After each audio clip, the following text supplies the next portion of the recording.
It is way too easy for us to focus on what's obvious and what's right in front of us. But I think real lessons and real improvement comes by paying attention to what's just below our awareness.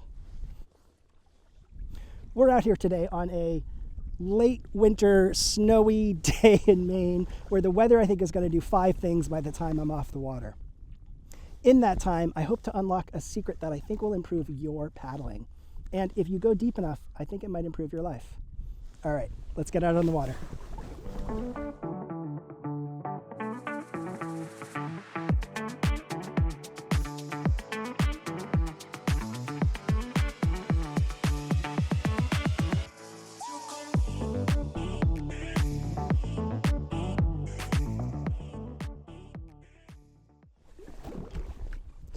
Trying to keep glasses and lenses clean today is going to be difficult with this spitting snow, but we'll do the best that we can.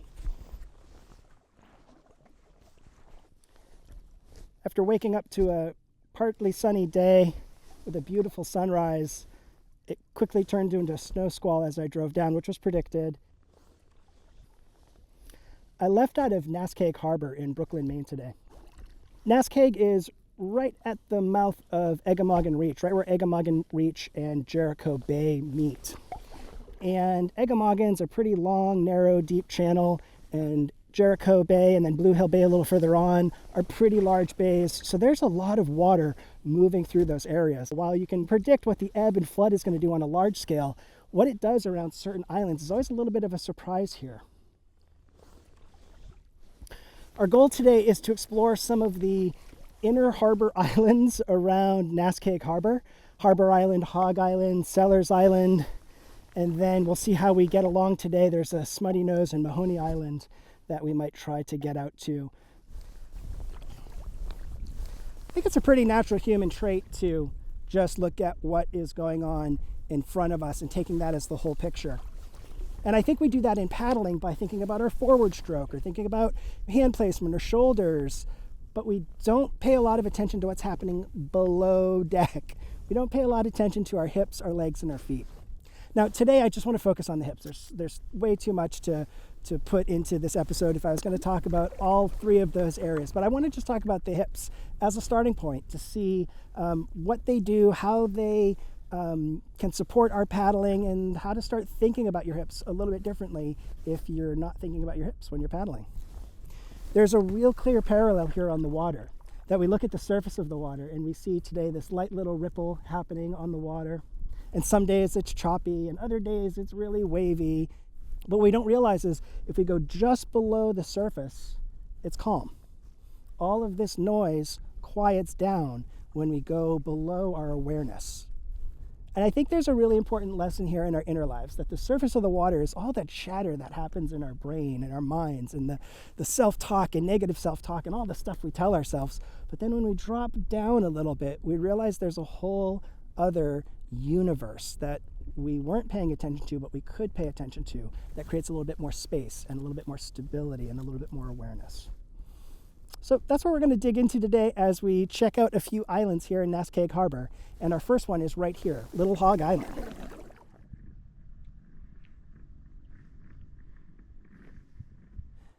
It's a bar that connects Little Hog Island to Hog Island that anything other than dead high tide is pretty easy to get off.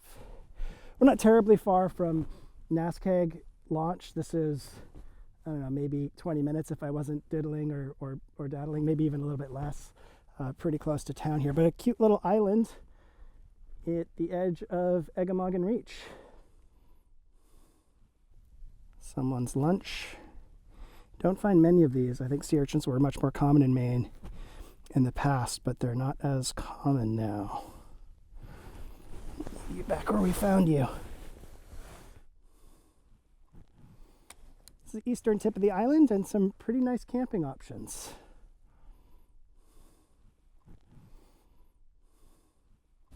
We talk a lot about rotation as paddlers. Rotation in our forward stroke, as well as rotation when we need to do different strokes on the side of our boat. One of the foundations of rotation are your hips, that thing below the deck that we can't see. I think a lot of people think we sit in a kayak and we just paddle away with our arms, but there's a whole lot more going on to make it efficient and effective for us on the water. If I keep my hips perpendicular to my boat and don't allow them to move, I have a harder time getting my rotation, my full rotation, than if I allow that hip on that side to move back just a little bit in the seat pan. I can get that shoulder back a little bit further. I can get a little bit more rotation, and I can get a little bit more twist out of my torso. In order to do that, you also need to make sure that you're not really locked into your seat pan, or you're really not fully engaged with your feet and your foot thigh braces in the boat. If I'm really locked in, right now I'm pressing against everything I can press against, it's a lot harder for me to find that rotation than if I just relax a little bit. There's an idea here around upper body, lower body separation, that the two are doing what they need to do to get the end result that you're looking for. And yeah, that's one of the areas that I think we often overlook in our paddling that can really help out. It's a hidden thing. Coming to a point here that I want to get the fishing line out. So I'll share some more tips with you here around the hips as we hip tips. I'll share more hip tips with you as we get a little further along, but this is an interesting point here at the mouth of the reach that might be interesting for fishing. Wish me luck.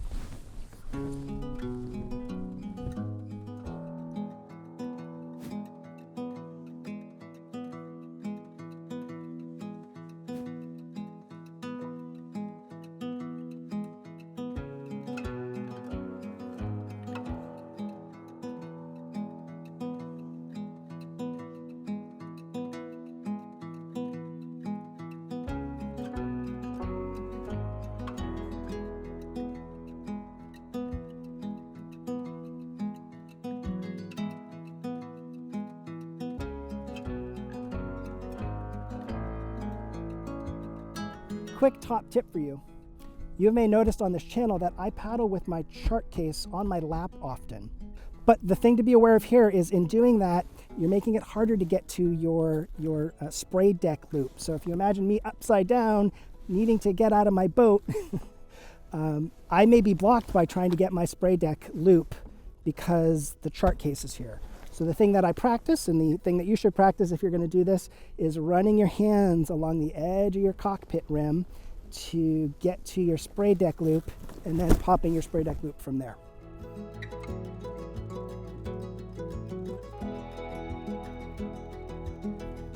The clouds are breaking up to the south. They look like Simpsons clouds, and the sun's getting a few more chances to come through the clouds and warm things up.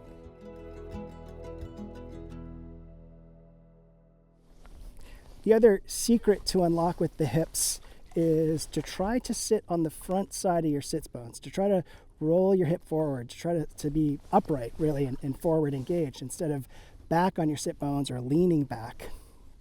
I actually don't even use a back band on this boat. There's the seat pan and there's a back band, and I just get the back band out of the way. I just sit in the seat pan and I engage forward. Now mileage may vary. You might not be able to, you might not have the flexibility, you might need the support, but as you find what you need to be supported in the boat, try to find a position that allows you to be engaged forward.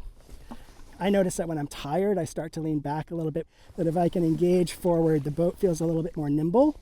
I'm engaging the bow a little bit more than engaging the stern. I'm also engaging my body forward and my core muscles a little bit more forward instead of leaning back with them.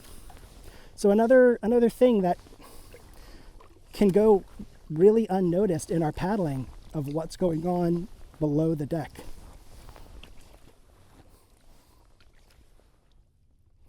Hog Island, as the name implies, is where people raised hogs. I think at one point also at the end of the 19th century, someone bought the island and they were processing fish oil out of it. These islands along the inner harbor, particularly the bigger islands, just have a lot of human activity on them because they're so close to the shore here in Naskeag Harbor. There is an enormous glacial erratic on this part of Hog Island. I think this is called Devil's Head, this head here. But yeah, that glacial erratic is not tiny.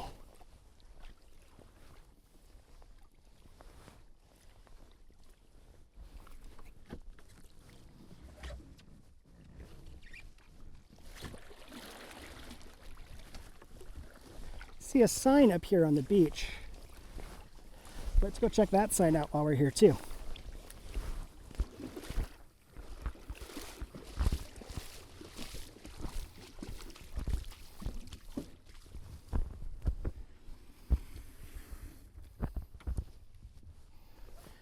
Got onto the beach and started to get these really cold blasts, and then looked out to the water, and it's the wind has shifted, or the wind's coming in. That glassy surface that I saw is no longer there, and I got a couple of cold wind blasts, so we'll see. We'll see what happens. Welcome to Hog Island. This is a Maine Coast Heritage Trust site, and there's campsites on it. This one where we are here, one little south of that, and then one southwest of that. I know Sellers here is another Midas site that we'll check out, so a lot of camping in this area. That's kind of cool.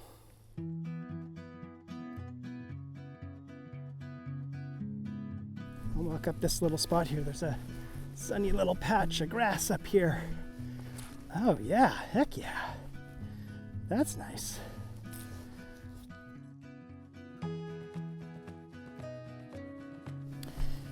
And a tent platform? Luxury.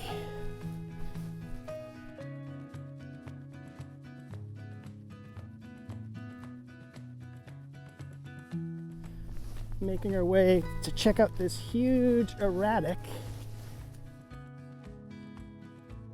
My nephew told his mom that he wants to come visit us this summer. And one of the things that we thought we'd do is take him kayak camping.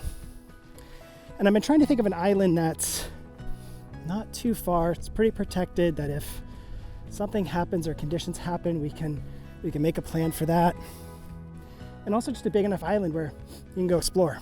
He doesn't just have to stay in the same, 200 square feet of a tiny island. And this island, Hog Island, is a contender. I didn't realize there were campsites here. So this was a bit of a gem of the day. Man, look at this dude.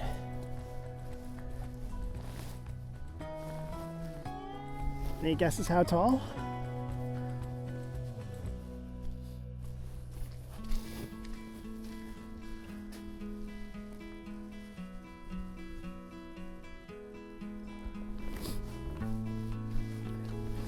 Oh, eagle.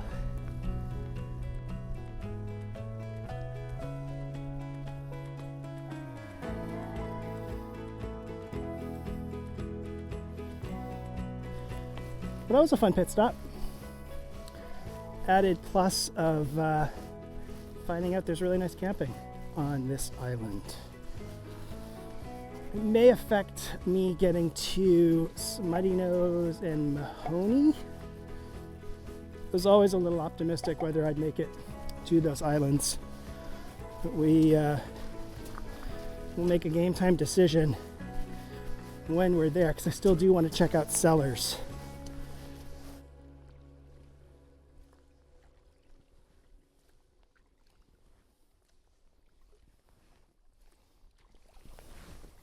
That little stop on Hog Island was a surprise, a little bonus island.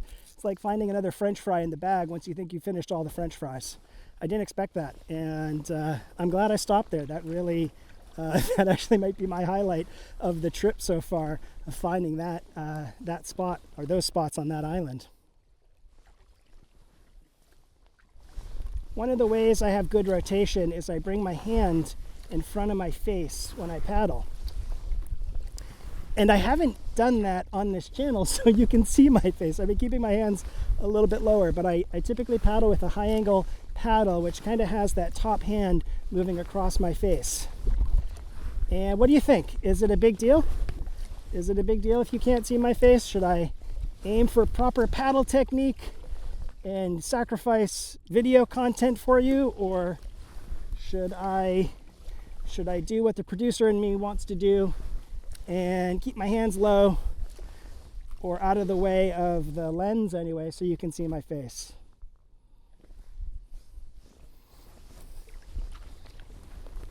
Chuck it in the comments of a preference. Do you want to see my face or not? aside from the hips helping us get rotation for our forward stroke and things we do off to the side, I didn't even talk about backward stroke. Keeping loose hips allows me to have a bit more of effective backstroke if I need to paddle backwards.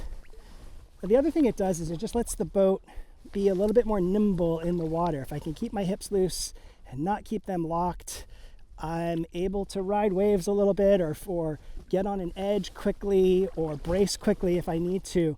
That locking my hips inhibits that a bit. So yet another thing happening below deck that doesn't seem like it's happening when you watch another paddler, or easy forget about when you're paddling if you're just all arms and you're going for it. Yeah, there's that whole universe happening below deck. GoPro start recording. GoPro start recording. GoPro start recording.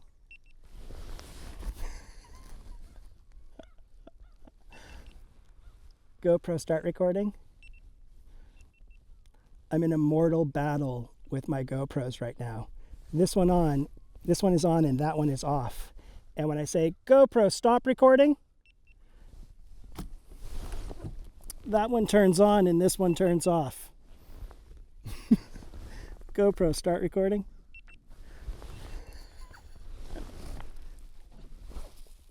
GoPro start recording.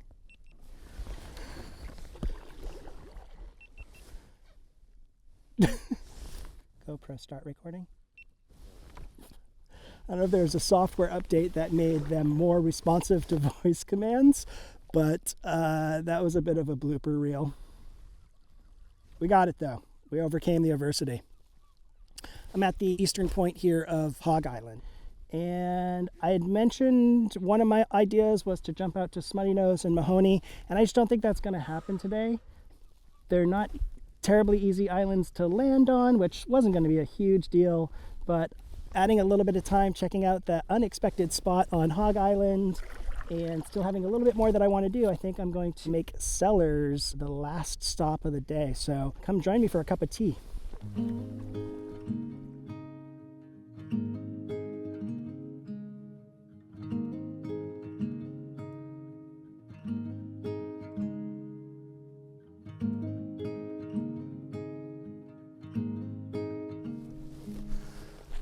Pretty. Nice little spot here in the trees.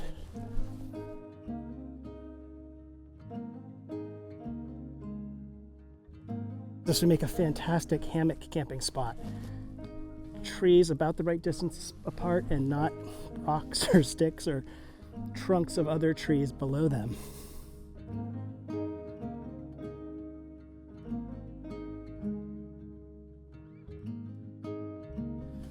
Let's go back down to the boat, get stuff to make tea, and make a cup of tea.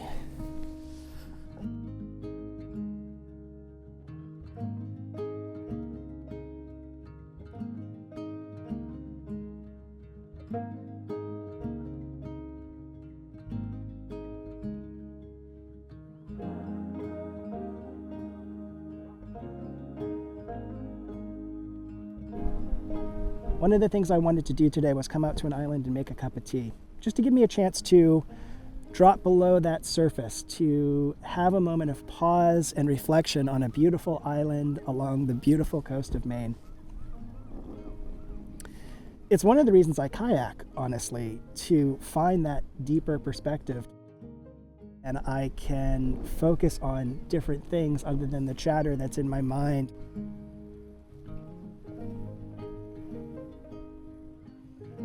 This is just that opportunity to intentionally bring these moments into our awareness a little bit.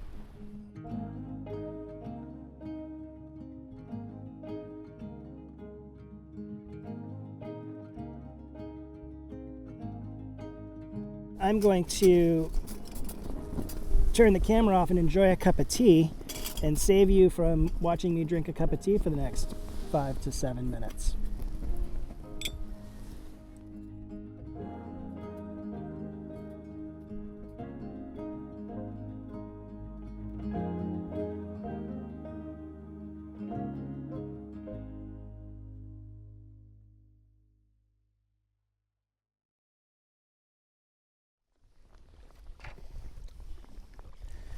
Another delightful spot along the Maine coast.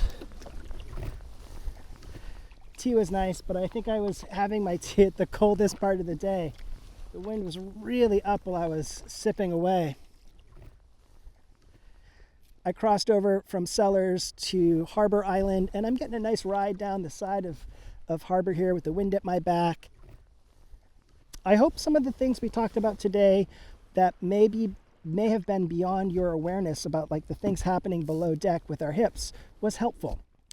I may have been a bit optimistic in talking about the thing that will improve your paddling and your life on this episode, but I actually really believe that.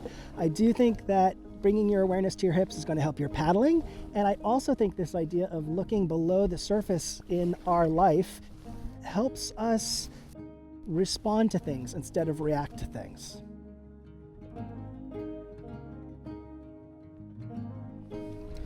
All right, friends, well, that tailwind I had on that side of the island is now a headwind on this side as I make my last little stretch here back to Naskeag Point and the launch. If this is new to you, I'd love to know what you're going to try the next time you go out paddling. And if this isn't new to you, tell me some of the discoveries you've made about how you use your hips and how that's helped your paddling. If you've enjoyed this type of thing, go check out other episodes on my channel of me exploring this amazing and beautiful coastline. I go to lighthouses, I do some kayak camping, it's a whole host of things in that space. So go over there, check out some more episodes and tell me what you think. All right, well, as always, I hope you enjoy your adventures, whatever they are. And until next time, safe paddling.